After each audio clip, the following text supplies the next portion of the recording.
गीता 18 के श्लोक नंबर 62 में भगवान स्वयं कह रहे हैं कि अर्जुन उस परमेश्वर की शरण में जा जिसकी कृपा से परम शांति व शाश्वत स्थान अर्थात सतलोक को प्राप्त होगा। वो परमेश्वर कौन है, कहाँ है, कैसा है, जानने के लिए कृपया अवश्य सुनिए जगत गुरु तत्वदर्शी संत रामपाल जी महाराज के अमृत वचन।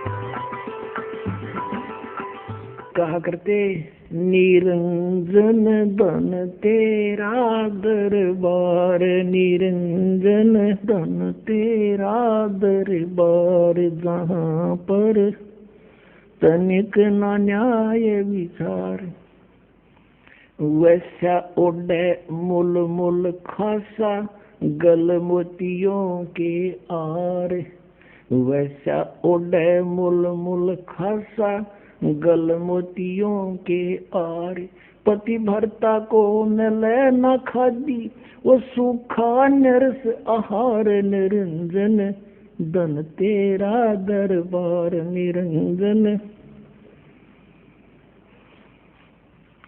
जहाँ पर तनिक न न्याय विचार, पाखंडी की पूजा जग में संत को कहें लबाड़े, पाखंडी की पूजा जग में संत को कहें लबाड़, अज्ञानी को परम विवेकी, ज्ञानी को मूढ़ गंवार, निरंजन धन तेरा दरबार, जहाँ पर तनिक न न्याय विचार,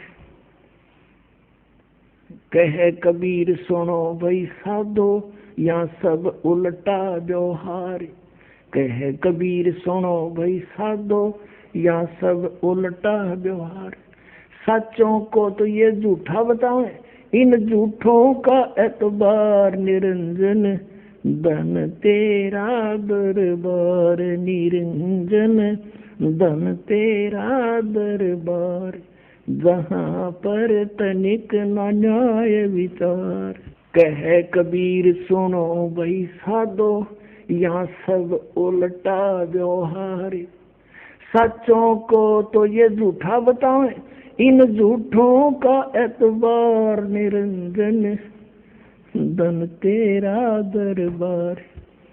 परमात्मा जब वो बकवाद करने लगते ना, झूठा है, कपटी है, ये क्या जाने सदग्रंथों के बारे में, क्या जाने वेद और गीता और पुराणों के बारे में, क्योंकि ये अशिक्षित है। और वो मंडलेश्वर विद्वान थे, कचकोल कढ़ा के वो तो उस तरह फिरवा के 20 तिलक ला के गले में माला पैर के दिखा बड़ा महात्मा पड़ा है भाई। इस बाह्य आडंबर से संत और असंत की पहचान नहीं होती, संत की पहचान ज्ञान से होती है। अब क्या कहा करते परमात्मा, कंठी माला सुमरणी पैरे से क्या हो, ऊपर ढूंढा साध का तन अंदर रख्या खो। अंदर तो कख भी ज्ञान नहीं, ऊपर महात्मा बना दिखा, लंबी चोटी रख कर बड़े बड़े माला पैर के तलक 20 लगा के ने सोचा बड़ा पहुंचा हुआ है और संस्कृत बोल रहा है।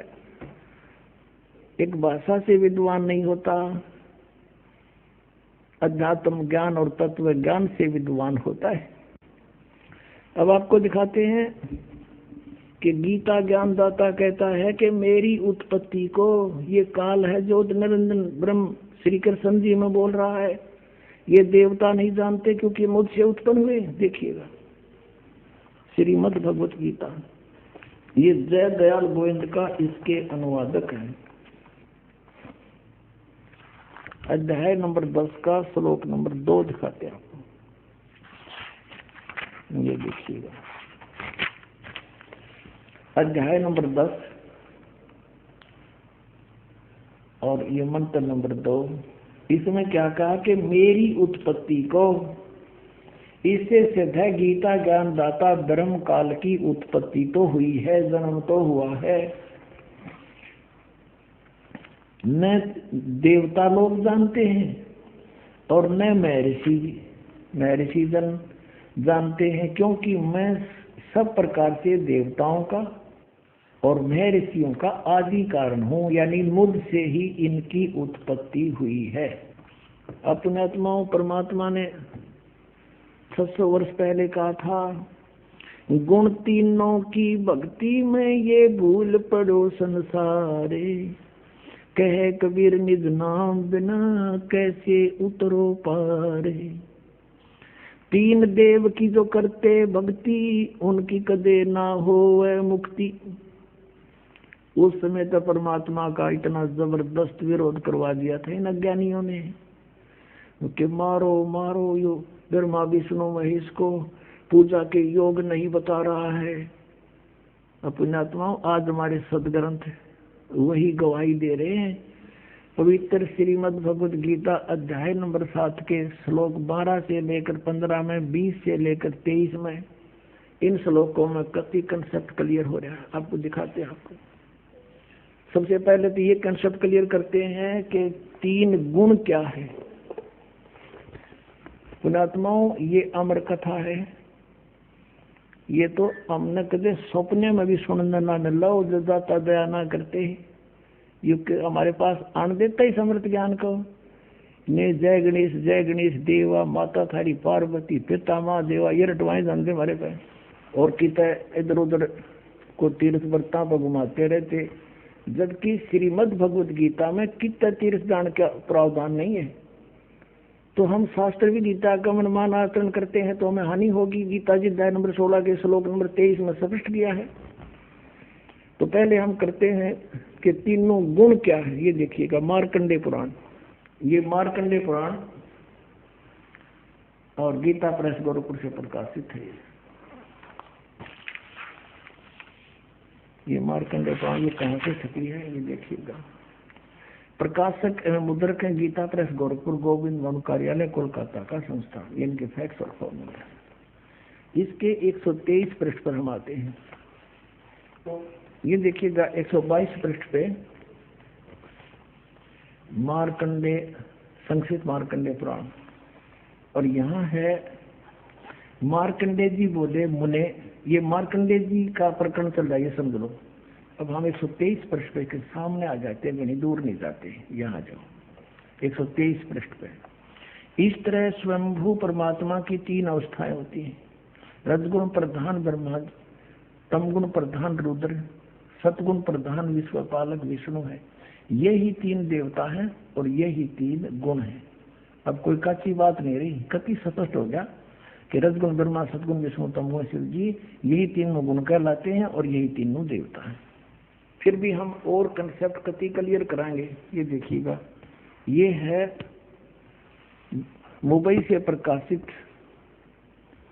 एक देवी भागवत, यानी श्री देवी मध्य देवी भागवत देवी पुराण, वो गीता प्रेस गोरखपुर से प्रकाशित थी। ये खेमरा श्री कृष्ण दास प्रकाशन मुंबई से। अथ देवी भागवतम यानी शक्ति पुराण भाषा सभाष्टिकम सहमातम, खेमरा श्री कृष्ण दास प्रकाशन बम्बई 4। अब यहाँ हम इसके आते हैं तीसरे सकंद में। ये है अथ श्रीमद देवी भागवते भाषा टीका युक्ते तृतीय सकंद प्रारंभते। अब हम इसके 11 पृष्ठ पर आपको पढ़कर दिखाएंगे। और अध्याय नंबर 5 तृतीय सकंद का 5वां अध्याय। और यहाँ देखिएगा 8वां श्लोक है। भगवान शंकर कह रहे हैं अपनी माता दुर्गा को, हे माता, यदि हमारे ऊपर सदा आप दया युक्त हो तो हमको तमोगुण में किस प्रकार प्रदान किया है? ब्रह्मा रजोगुण और हरि सतगुण, यानी विष्णु को सतगुण युक्त किए हैं। किस लिए किए हैं, युक्त क्यों किए हैं? फिर देखो, अब ये तो हमने हिंदी पढ़ा, अब संस्कृत देखो। यदि दया धर्मना न सदा अंबिके, यदि दया धर्मना, यदि आप हमारे ऊपर सदा दयालु हो, अंबिके सदा अंबिके कथम अहम विहिता से, शंकर जी कहते हैं क्यों मैं बना दिया, कैसे, किस लिए? तमोगुण है। और कमल से उत्पन्न होने वाले ब्रह्मा जी को रजोगुण संभव, और सुविता के मोह सतोगुण हरि, और विष्णु जी को सतोगुण क्यों बना दिया? इति सिद्धम के रजगुण ब्रह्मा है, सतगुण विष्णु, तमगुण शिव जी। अपनात्मा परमात्मा ने एक अमृतवाणी कही थी, गुण तीनों की भक्ति में ये भूल पड़ो संसारे, कह कबीर निज नाम बिना ये कैसे उतरे पारे। तीन देव की जो करते भक्ति, उनकी कदे ना हो मुक्ति। इस बात का झगड़ा रहा करता मालिक साची कहा करते, हमारे वो झूठे गुरु भगवान का विरोध किया करते और कराया करते, जिसका खामियाना आज तक हम भोगते रहे। हमारे पूर्वज भूत बढ़ गए। गीता जी में 9वें अध्याय के 25वें श्लोक में कहा, जो भूत पूजेंगे वो भूत बनेंगे। भूत पूजा कौन सी? श्राद्ध निकालना, तेरहवीं करना, वर्षोद्धि करना, क्षमाई करना, फिर वहां गंगा में गति करवा के आना, पिंड भरवाना, ये सारी भूत पूजाएं थी। और हम इनको बड़े चाव से करते थे कि ना करेंगे तुम्हारे पिताजी के लिए, बताओ ना करया क्या? पिताजी को नाम दिवा दो, बेड़ा पार, जरूरत नहीं कुछ भी करने की, पार हो जाएंगे सारे के सारे। अब देखो, श्रीमद् भगवत गीता, और इसके जय दयाल गोविंद का अनुवादक है। गीता प्रेस गोरखपुर से ये प्रकाशित है। अंडरस्टूड, ये आपके समक्ष 7वें अध्याय को पढ़ेंगे। इस 7वें अध्याय में शुरू में ही इस काल भगवान ने कति साफ कह दिया। 7वां अध्याय प्रारंभ, हे प्रथम मंत्र में कहा है कि हे पार्थ, अनन्य प्रेम से मुझ में आसक्त चित्त तथा अनन्य भाव से मेरे प्राण होकर योग में लगा हुआ, भक्ति में लगा हुआ, जिस प्रकार से संपूर्ण विभूति बल युक्त, यानी समग्र पूर्ण रूप से इसका अर्थ है सबके आत्म रूप मुझको संशय रहित जानेगा, उसको सुने। कि ईब मैं ईसा ज्ञान बताऊंगा जो तू मुझे अच्छी तरह समझ जाएगा मैं कौन हूं। और फिर दूसरे मंत्र में कहा है, तो 7वें अध्याय के दूसरे श्लोक में, कि मैं तेरे लिए इस विज्ञान सहित तत्व ज्ञान को, इस ज्ञान को पूर्णतः कहूंगा, और जिसको जानकर संसार में फिर कुछ भी जानने योग्य शेष नहीं रह जाता। कमाल कर दिया कति। अब देखो, अब हम इसी के 12वें श्लोक से शुरू करेंगे, 7वें अध्याय के 12वें श्लोक से। अब यहाँ कहता है, ये गीता ज्ञान दाता और भी जो सतगुण से उत्पन्न होने वाले भाव हैं, सतगुण से सतीथि, रजगुण से उत्पत्ति, तमोगुण से संहार, तो सतगुण से होने वाले भाव हैं, और जो रजोगुण तथा तमोगुण से होने वाले भाव हैं, उन सब को तो मुझसे ही होने वाले हैं ऐसा जान, परंतु वास्तव में उनमें ये मैं और वे मुझ में नहीं है।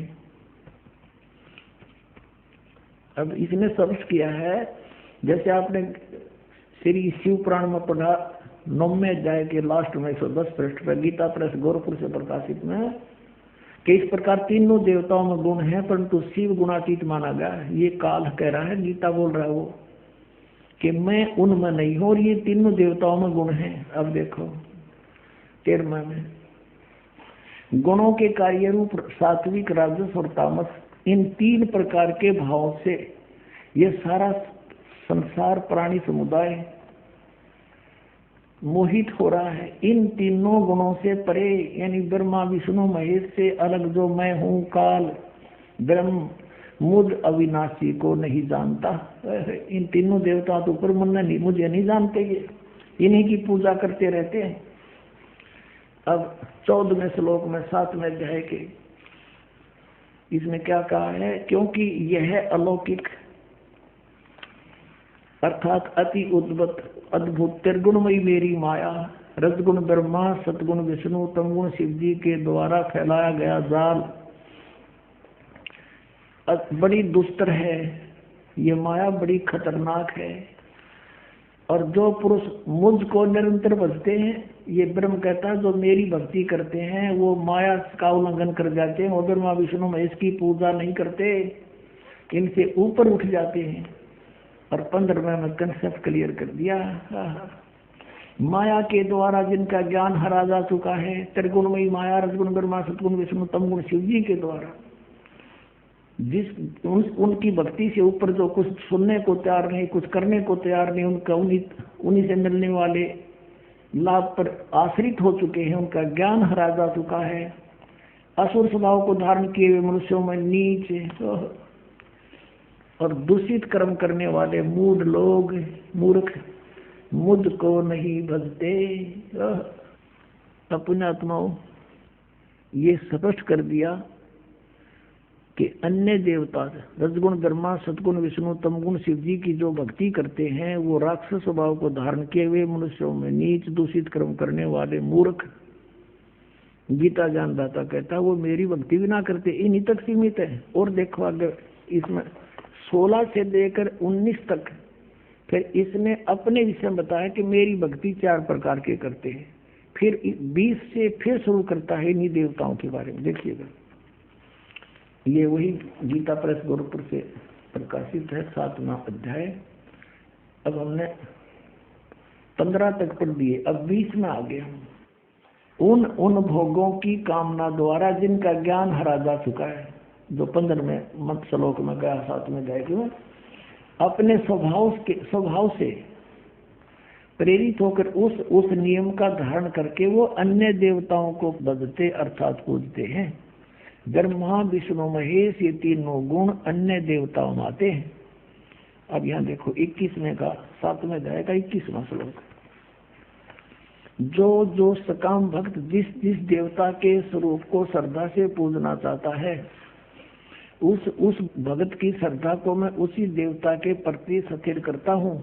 जैसे कोई विष्णु जी को पूछता है कि स्वयं आ जा विष्णु रूप धारण कर उसने तथास्तु कर जाएगा, जैसी दे जाओ खिलौने खेलने जाकर। अब 22 में देखो, वह साधक वह पुरुष श्रद्धा से युक्त होकर उस देवता को पूजन करता है और उस देवता से मेरे द्वारा ही विधान किए हुए उन इच्छित भोगों को निस्संदेह प्राप्त करता है।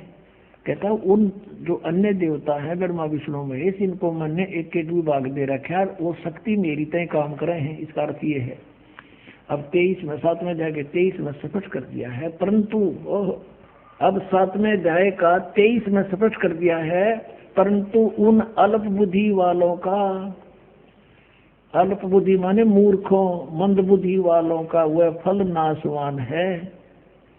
देवताओं को पूजने वाले देवताओं को प्राप्त होते हैं और मेरे भगत मुझको ही प्राप्त होते हैं। इन्होंने ये डंगा डाल दिया, चाहे जैसे ही भजे, चाहे कोई बात है। गीता जी कहता है कि एक जरा तो वो मंत्र उसके अतिरिक्त कुछ भी नथिंग एल्स, ये इन्होंने आ पढ़ा दिया, चाहे जैसे भी भजे हरे राम हरे कृष्ण करें।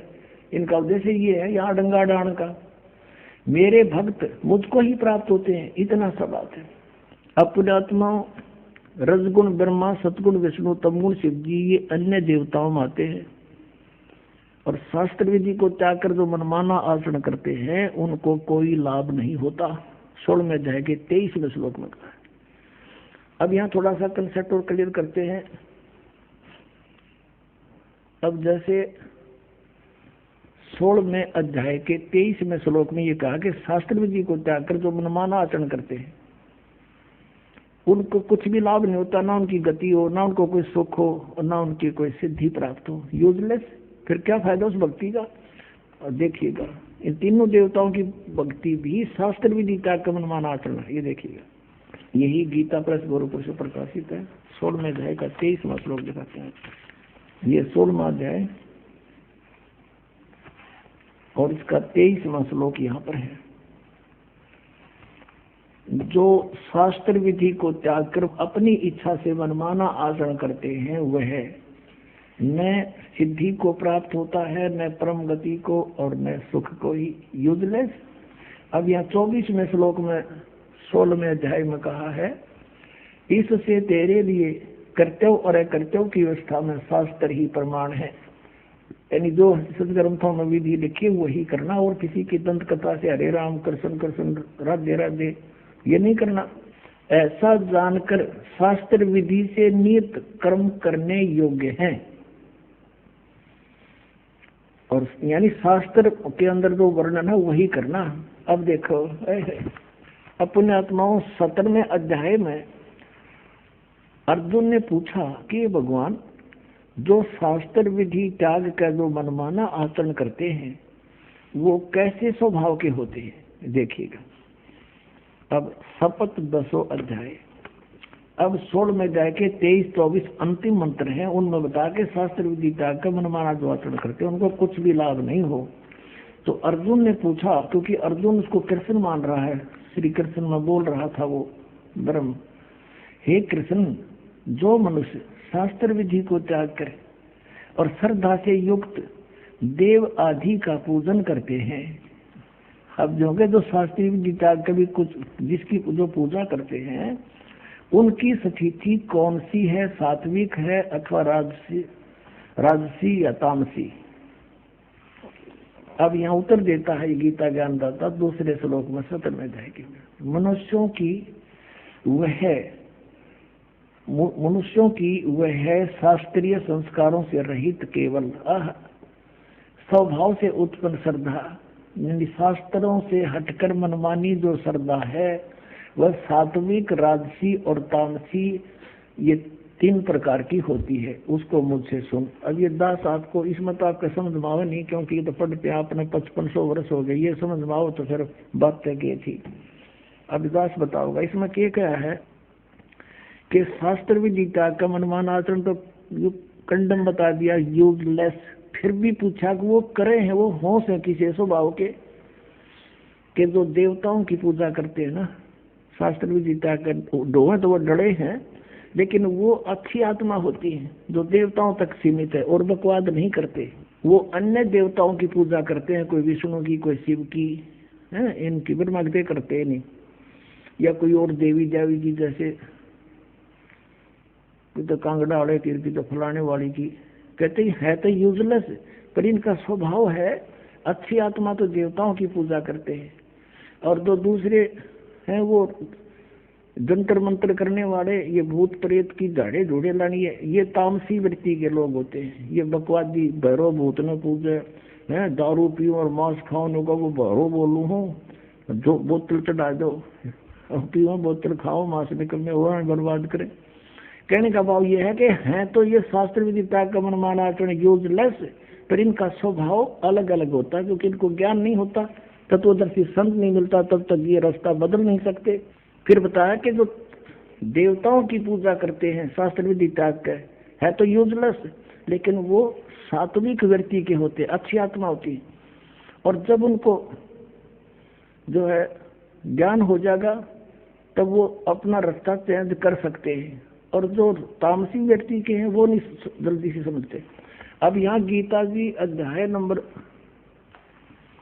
7 के श्लोक नंबर 12 से 15 में क्या कहा है, तीनों गुणों के पुजारी, अन्य देवता में आते तीनों गुण, रजगुण ब्रह्मा, सतगुण विष्णु, तम गुण शिव जी। राक्षस स्वभाव को धारण किए मनुष्यों में नीच दूषित कर्म करने वाले गीता ज्ञानदाता कहता मुझे भी ना बचते ये। और फिर कहता मेरी भक्ति 4 प्रकार के करते हैं, आरत, अर्थार्थी, जिज्ञासु और ज्ञानी।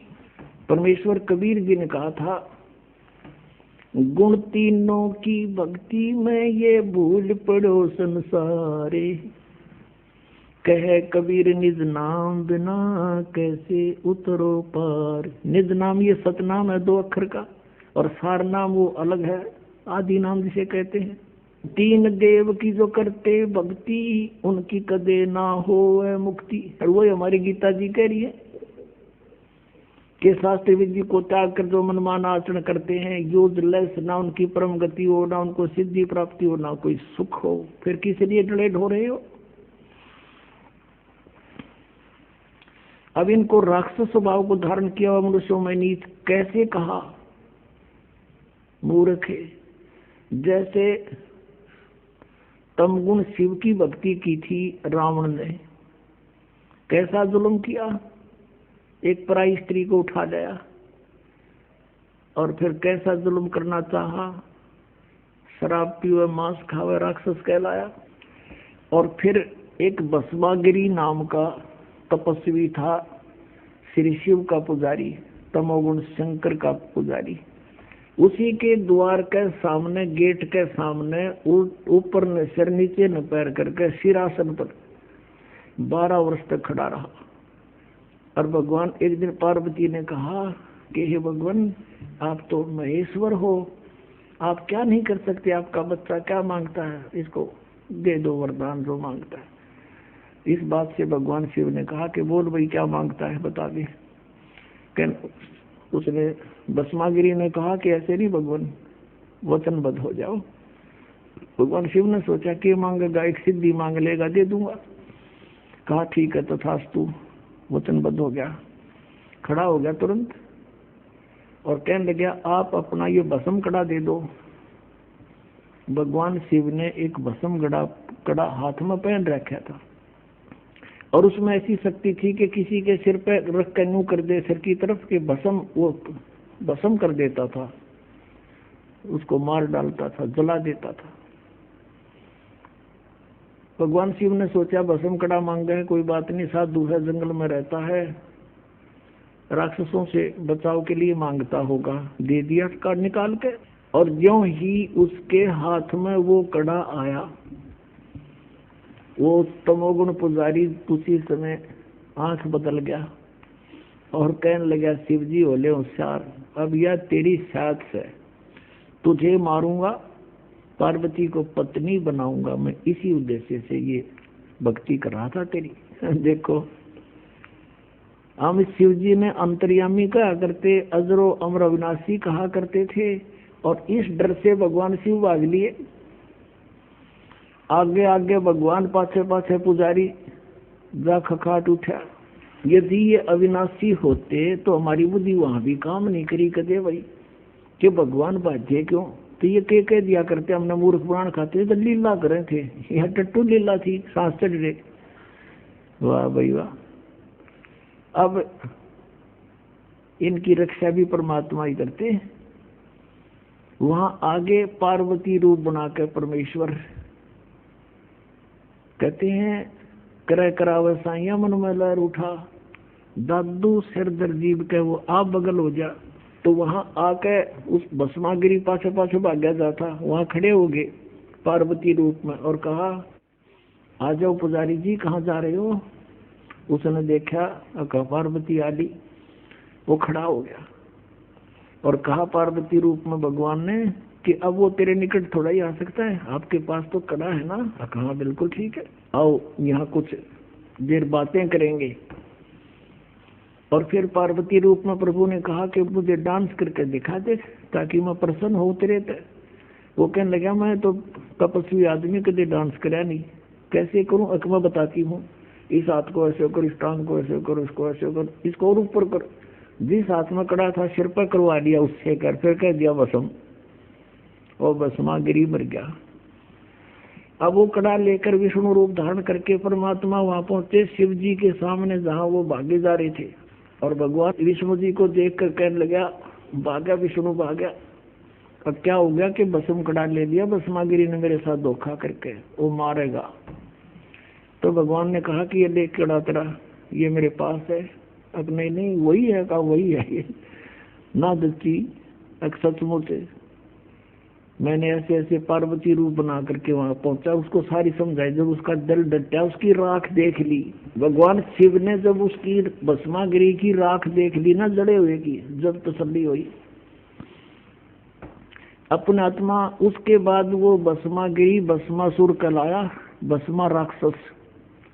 अब तमोगुण के उपासक राक्षस कहलाए। है दूषित कर्म करने वाले भगवान रूप में पूजे और उसकी पत्नी पर नीच डगा रहा दुष्ट इंसान। इससे गंदा इंसान कौन होगा पृथ्वी पे?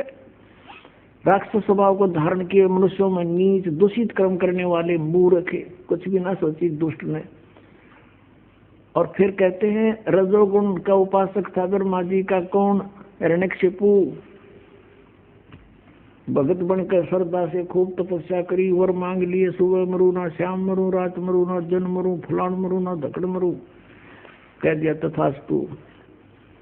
फिर उसने सोची हल्दी की गांठ मिल गई, तू पंसारी हो गया, भगवान बन गया। सब ने नो कहा मेरा नाम लो, विष्णु का नाम मत ले लियो, अपना नाम जपावर हिरण्यकशिपु करो। अरे मूर्ख। अब भगवान ने उसके घर में भेज दिया खम्ब प्रहलाद, और वो नो का नहीं पिताजी हिरण्यकशिपु भी कोई मंत्र होता है, भगवान के नाम से लाभ होगा। पिता पुत्र का झगड़ा हो गया इससे बात पे। और ऐसे जुल्म किए उस पुण्यात्मा के साथ, उस राक्षस स्वभाव को धारण किए हुए मनुष्यों में नीच दूषित कर्म करने वाले मूर्ख हिरण्यकशिपु ने, ब्रह्मा रजगुण के उपासक ने। अब यहाँ कहते हैं, अब क्या बताते हैं, सूक्ष्म वेद में कहा परमात्मा ने कि हिरण्यकुश छाती तोड़वाई और ब्राह्मण बाणा और कर्म कसाई। वो तो ब्राह्मण भगत को आवे है, भगत का तो बाणा उसका है, और कर्म इसे कसाई कैसे अपने मासूम बच्चे को मारने के लिए ना जाने कितने ऊंचे हथकंडे अपनाए। हिरण्यकशिपु छाती तोड़वाई और ब्राह्मण बाणा कर्म कसाई, रजोगुण का उपासक था, राक्षस कहलाया हिरण्यकशिपु। अब एक बार हरिद्वार के अंदर अर्की पैड़ी पे कुंभ के मेले का सूत सज गया। वहां पर एक पर भी लगगी। इनके अपने अपने हिसाब से बनाई हुई मनमाना आचरण है ये, शास्त्र विधि को त्याग के। और उसमें क्या करते हैं, जब जहाँ किसी पर कुंभ के मेले की पर भी लगती है, ये सभी स्नान करने जाते हैं और ये मानते हैं ये खुद कि वहां नहाने से बेड़ा पार हो जाएगा। उनका बेड़ा पार तो है नहीं, बेड़ा गर्क जरूर हो गया। अब सुनाता हूँ। अब ये वहाँ कुंभ के मेले पर स्नान करने जब जाते हैं तो अपने अपने ग्रुप में इकट्ठे हो जाते हैं। गिरी अलग, पुरी अलग, सन्यासी न्यारे, नागा अलग, नाथ न्यारे, कनपाड़े न्यारे, बिना कनपाड़े अलग से। और वैष्णव के उपासक वो वैष्णव न्यारे, विष्णु के उपासक, तमोगुण के सतोगुण के उपासक। तो वहाँ सब अपने अपने ग्रुप में इकट्ठे हो जाते हैं। जब स्नान का समय आता है सभी प्रस्थान कर देते हैं अपने मुखिया के पीछे पीछे। तो सबसे पहले नागा चले गए, पहुंच गए अर्की पैड़ी पे, ऊपर भी कल्याण करवाने के लिए, नहाने के लिए। पीछे से वैष्णु आगे, विष्णु जी के उपासक, सतोगुण के उपासक। और नागा थे वो बिल्कुल नंगे रहते हैं, नेक्ड, वो तमोगुण के उपासक शिव जी के। पीछे से विष्णु उपासकों ने, सतोगुण के उपासकों ने कहा कि ए नागाओ, हम सर्वश्रेष्ठ हैं, हम प्रथम स्नान करेंगे, तुम बाहर आ जाओ, पहले नहीं नहाओगे तुम। अब वो नागाओं ने कहा कि हम सर्वश्रेष्ठ हैं, हम त्यागी और वैरागी हैं, हम कोई कपड़ा भी नहीं रखते तर पर, हम सबसे प्रथम नहाएंगे, हम सर्वश्रेष्ठ हैं। वैष्णु साधु कहने लगे शरण फड़ो, तुम टट्टी के हाथ भी ना धोते, पशु की तरह नंगे फिरो, तुम काहे के श्रेष्ठ हो, बाहर मरो, हम नहाएंगे पहले। अब वहां बैठ गए तीनों गुण। अब उसी समय इनका जूत बाज गया, नाना भी भूल गए, भगवान भी भूल गए, हर की पैड़ी भी याद ना रही इनकर, पर भी भूल गए। 25,000 ये त्रिगुण उपासक, इन तीनों भगवानों के उपासक वह कटका मर गए, कत्लेआम कर दिया। गंगा का पानी लाल कर दिया, लाश बहती जाओ उनमें, और तेरा गजब हुई। इसके बारे में परमात्मा ने कहा है कि तीर तुपक तलवार कटारी ये जम दड़ जोर बधावे हैं, हर पैड़ी हर हेत न जाना, और वहां जा तेग चलावे हैं, काटे शीश नहीं दल करुणा, ये जग में साध को आवे हैं, और जो जन इनके दर्शन को जावे उनको भी नरक पठावे हैं। हे भगवान, पुण्यात्माओं, हम कति अंधे कर रखे थे इस काल में। हम इन महात्मा मान्या करते, इसे जुल्म कर लिया ने। अब कहते काटे शीश नहीं जल करुणा, इतनी भी दया नहीं, और कतलेआम कर डाला, छोरी गपोजे हैं, तलवार से काट गिरे, बुड़कियां खा ली एक दूसरे ने। ये है और तीनों गुणों के उपासक राक्षस स्वभाव को धारण किए मनुष्यों में नीच दूषित कर्म करने वाले मूर्ख। ये पुण्यात्माओं दास नहीं कह रहा, ये इनका इतिहास कह रहा है। श्रीमद् भगवत गीता बता रही है। और 600 वर्ष पहले परमात्मा बता रहे थे, परमेश्वर कबीर साहब, गुण तीनों की भक्ति में ये भूल पड़ो संसार, कह कबीर निज नाम बिना ये कैसे उतरे पार। तीन देव की जो करते भक्ति, उनकी कदे ना हो मुक्ति। बोलो सतगुरुदेव। भजन करो उस रब का जो दाता है कुल सब का, भजन करो उस रब का जो दाता है कुल सब का। वो कौन है? वो कबीर देव है। बोलो सतगुरुदेव।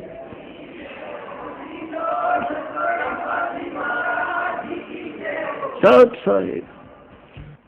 परम पिता परमात्मा पूर्ण ब्रह्म, सारी सृष्टि के रचनहार, परम अक्षर ब्रह्म, ये पूर्ण परमात्मा कबीर देव जी हैं। ये वही भगवान है, ये वही परमात्मा है जो बनारस में दानक के रूप में, काशी में जुलाहे के रूप में एक भूमिका करके सह शरीर आए थे और सह शरीर चले गए थे। ये हम सभी आत्माओं के पिता हैं, ये हमारे जनक हैं, ये हमारे हमदर्द हैं। पुण्यात्माओं, आप बहुत गलत जगह रह रहे हो।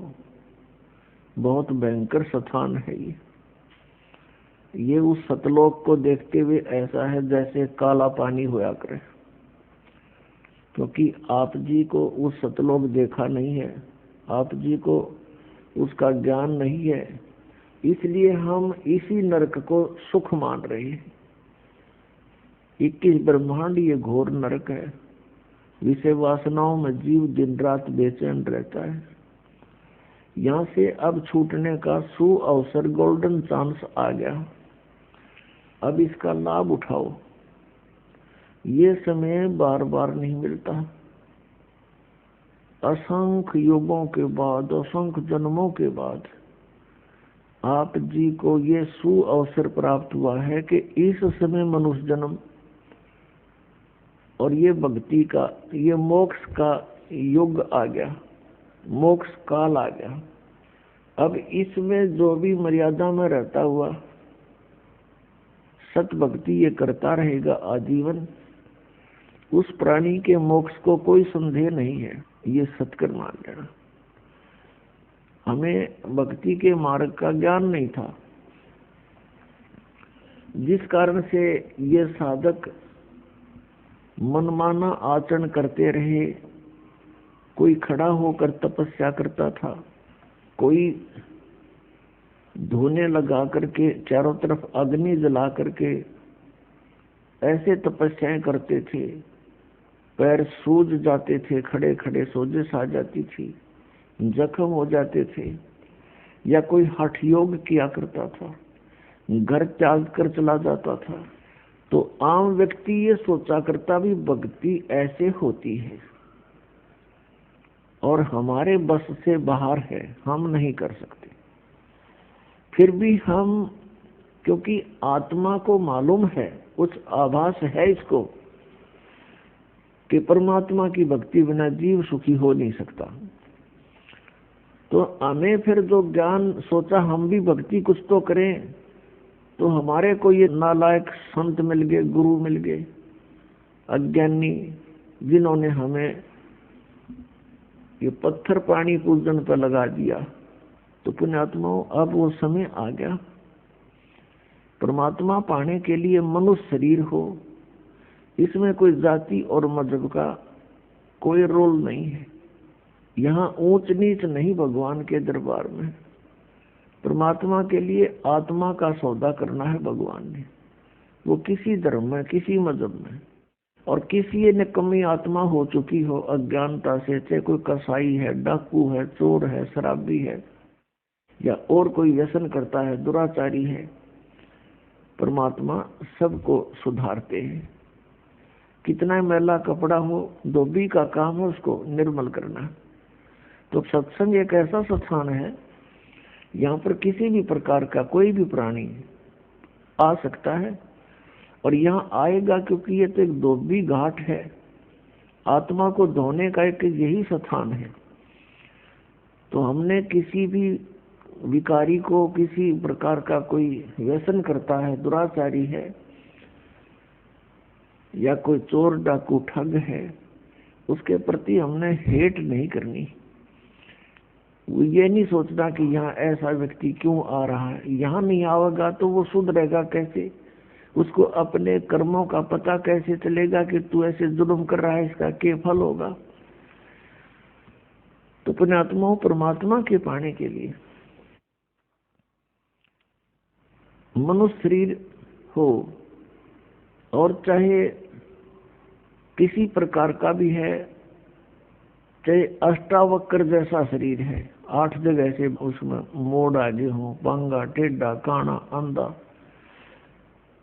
तो वो सभी परमात्मा पा सकते हैं, क्योंकि वो अंग भंग जितने हुए हैं वो उसके पिछले पूर्व जन्म के पापों से। चाहे कोढ़ी, रोगी, किसी प्रकार का उसको दुख है, परमात्मा की भक्ति कर सकता है और परमात्मा पा सकता है। और धीरे धीरे उसके जो कष्ट है, रोग है, कोढ़ है, किसी प्रकार का भी कोई और आपत्ति है, इस भगवान की भक्ति से वो भी ठीक हो जाते हैं। तो पुण्यात्माओं, हम परमात्मा पा सकते हैं। अब वो गोल्डन चांस है, इसको स्वर्ण युग बोलते हैं, गोल्डन युग, और वो आपको मिल गया। धन है आपकी किस्मत, धन्य है आपके माता पिता जिनसे आपका जन्म हुआ। पुण्यात्माओं, ये कोई बालकों का बनाया हुआ विधान नहीं, कोई बच्चों का बताया हुआ ज्ञान नहीं, ये कोई डूम बाट के गीत नहीं, ये स्वयं परमेश्वर के द्वारा दिया हुआ ज्ञान जो दास आपको सुनाता है, और ये 100% सत्य है। हम बालक हैं, हम कब इसको सत्य मानेंगे, हमारी बुद्धि कब इसने ग्रहण करेगी, वो समय आने पर होगा। एक छोटा सा बच्चा होता है और वो उठाकर किसी वस्तु को और ये पूछता है, पिताजी ये क्या है। एक पेन उठा लेता है, वो पूछता है क्या है, किसी से भी बड़े भाई से, पिता से, माता से, वो कहता है बेटा पेन है। वो कहता है पेन है, पेन है।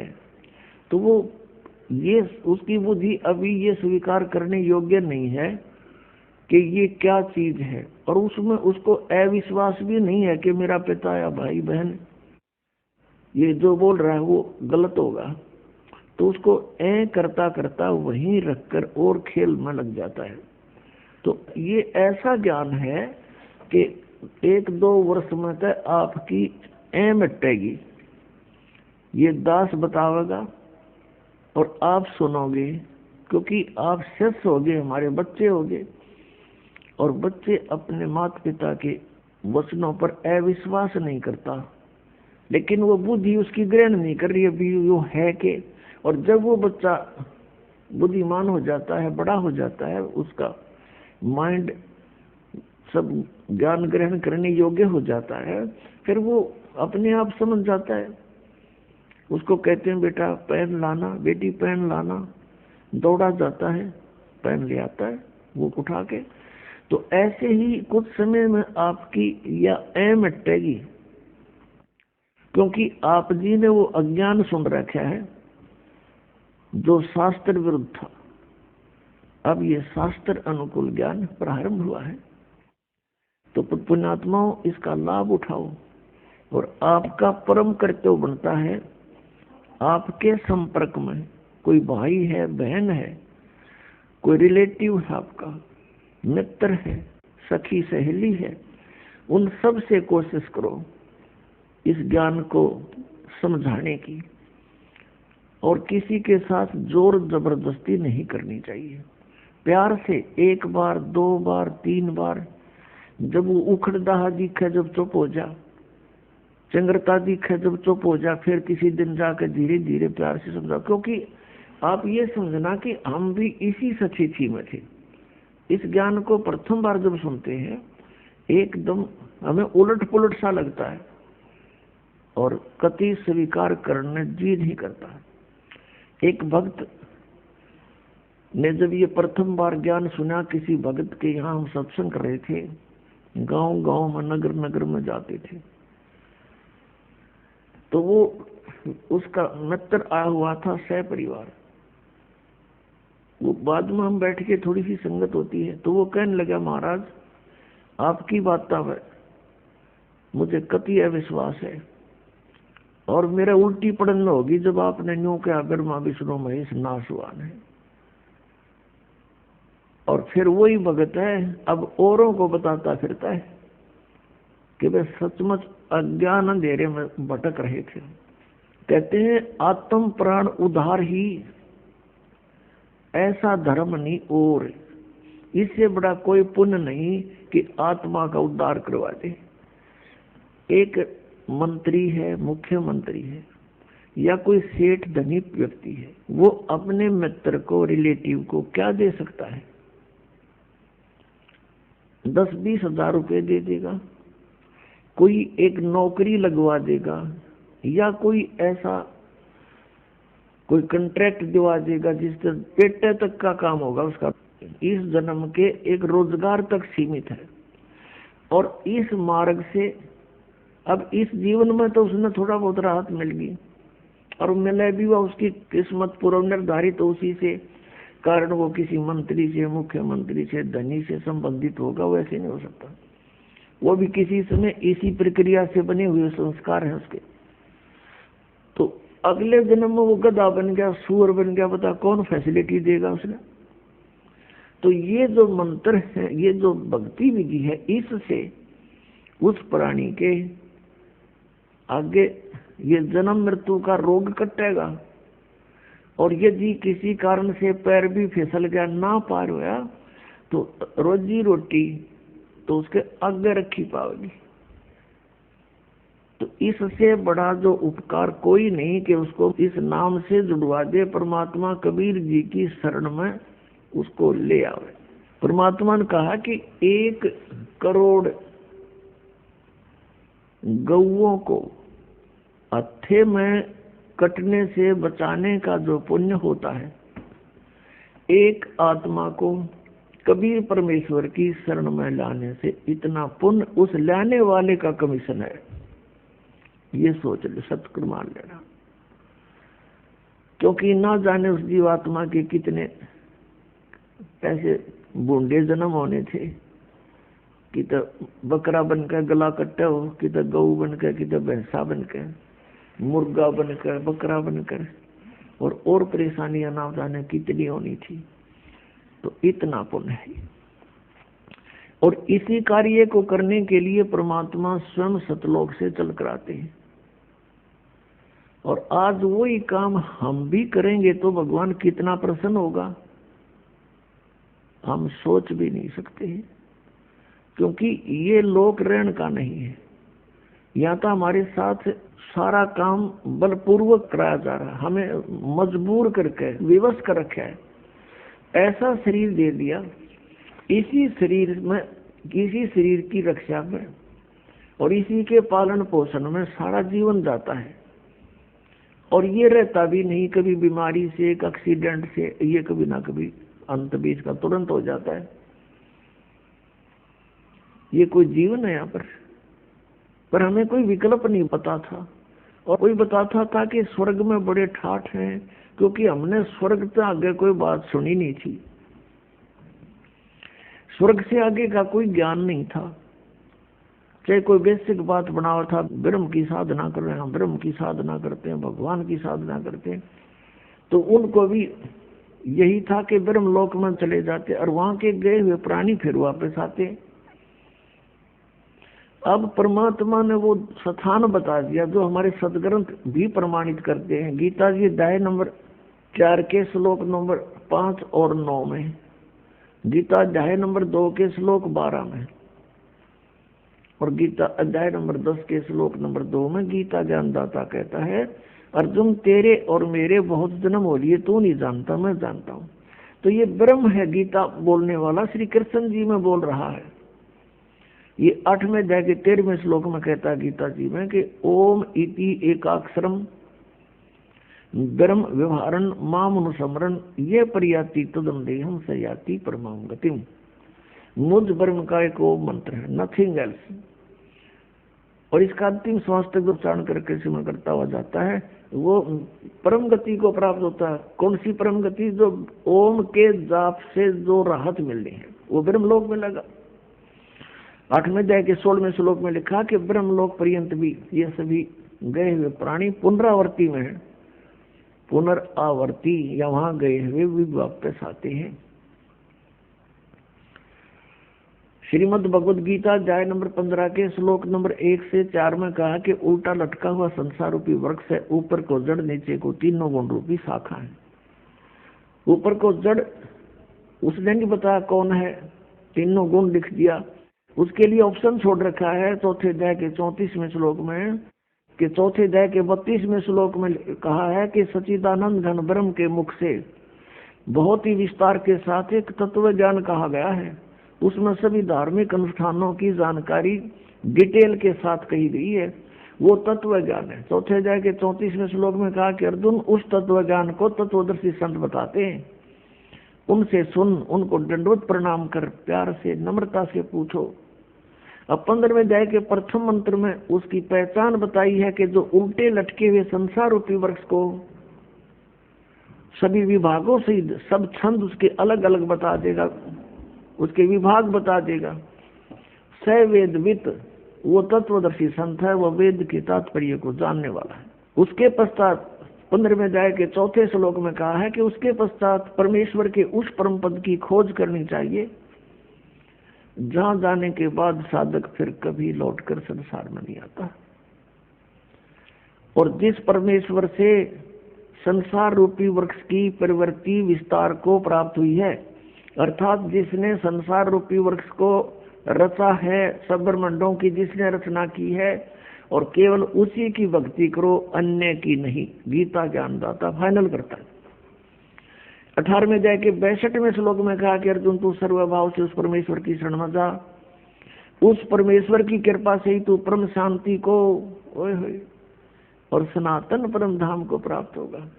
अब परम शांति पुण्यात्मा परमात्मा के उस सतलोक में ही है, वहां जरा और मरण नहीं है, वृद्ध अवस्था और मृत्यु वहां नहीं है।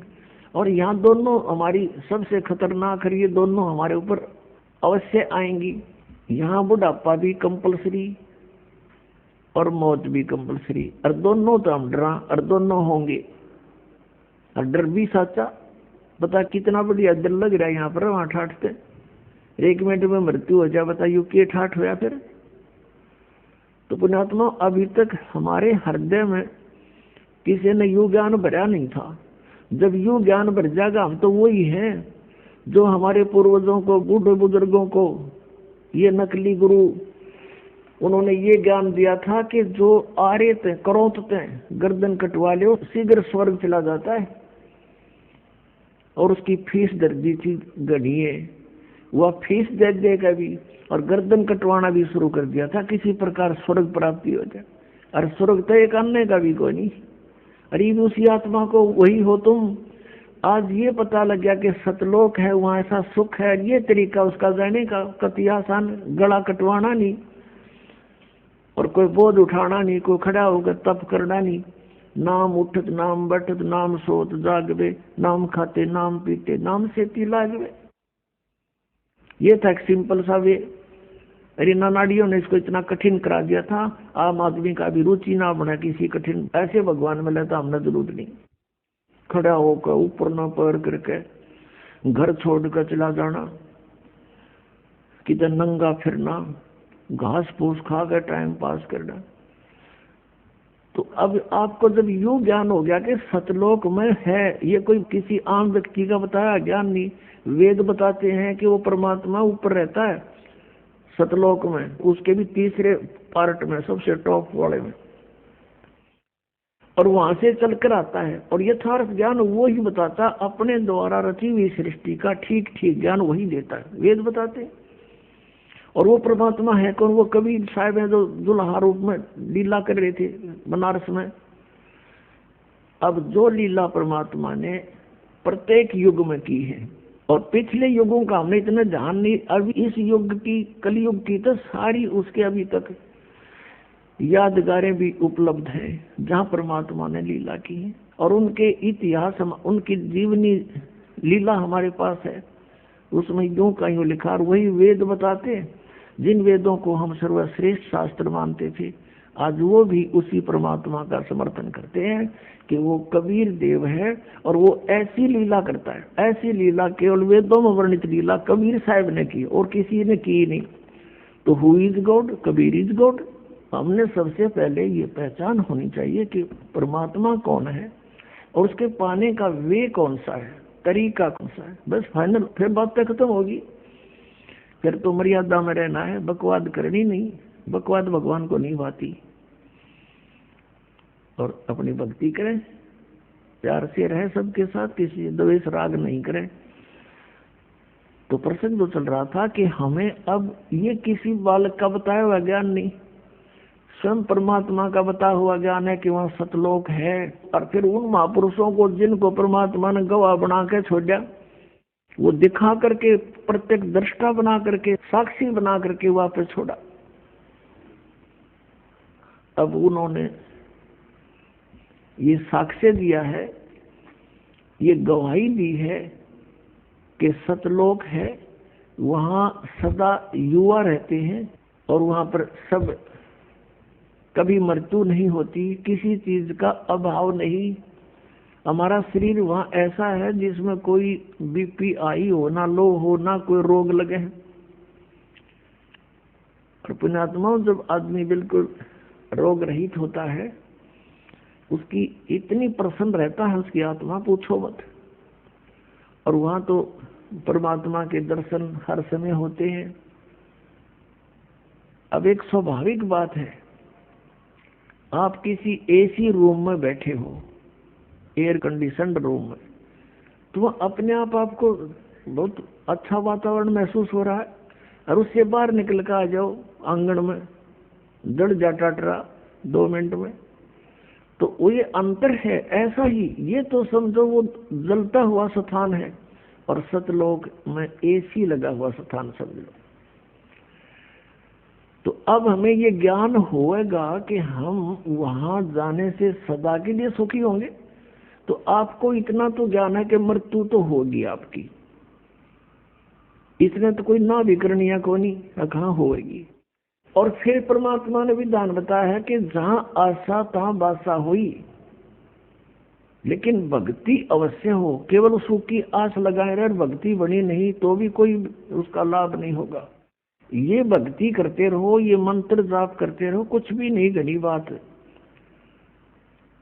एक माला प्रथम मंत्र की जी ला के कर ले, चाहे 4 बार में कर ले, इसमें स्पीड नहीं खींचे, प्यार से करे। जैसे प्रथम मंत्र आपको दिया है, उसका जो भी अक्षर बोले नो ध्यान रहे मैं के बोलू हूँ, ये जाप होगा आपका। इसको सुरत और शब्द अभ्यास बोलते हैं। कहते हैं कि जो शब्द मैं बोल रहा हूँ उस पर सुरत लगे, नो पता हो मैं के मंत्र जाप कर रहा हूँ। चाहे एक बार में आपसे 10 मंत्र हो पहले वाले, तो 10 से करके बंद कर दो। ये मन में कह दे, बकवाद कर ले, कर दे तो घूम कित और सोच ले कितनी सोचेगा। जब ये फिर शर्मिंदा होगा इसने फिर ला ले। एक रूम स्पीड खींचोगे कि 108 तक करने हैं, फटाफट फटाफट कर दे, ये कोई मंत्र नहीं होता। परमात्मा कहते माला तो कर में फिरे और जीव फिरे मुख माही, और मन तो तेरा कहीं और घूम रहा, ये तो सुमन नहीं।